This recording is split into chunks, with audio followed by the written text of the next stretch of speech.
Matukio mengi yaliyotokea katika umam zilizopita yanatupa ibra. Inna fi dhalika la ibratin, wale hayo ni mazingatio,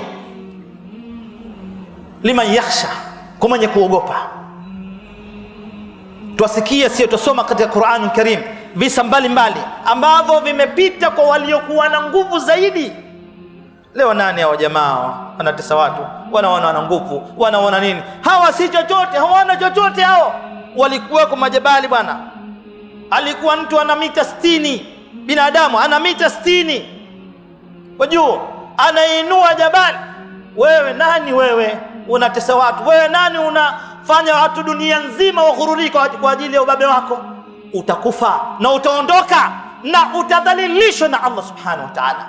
Mwenyezi Mungu subhanahu wa ta'ala aeleza, alam yarau kama ahlakna min qablihim min qarnin, hivyo hawatembei, hawaoni karni zilizopita tuliwapa nguvu, tuliwapa kila kitu, mpaka kaona ile mito ni ya kwao, kila kitu cha kwao.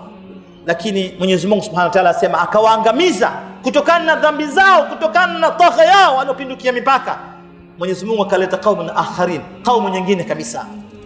Maneno haya tuambiwa katika Qur'an ili tuzinduke kwamba waliopita walikuwa na nguvu kuliko sisi, na sisi hata tukafanya chochote, ikiwa tuna nguvu za aina yote, basi hatutafiki nguvu za Allah subhanahu wa ta'ala. Aya nyingine anasema, awalam yasiru fil ardi fayanzuru kayfa kana aqibatu alladhina kanu min qablihim, hawatembei katika ardhi waangalie, lakini kuangalia wenyewe ni kwa khibra na ibra. Kanu min qablihim kanu hum ashaddu minhum quwwa wa atharan fil ard, walikuwa na nguvu bwana. Leo hizi nguvu gani wewe jamaa, wewe unayetutesa duniani kwa ajili ya tamaa yako, kwa ajili ya ufisadi wako, kwa ajili ya kutafuta kutaka ukubwa duniani? Utakufa na utaondoka na utadhalilika.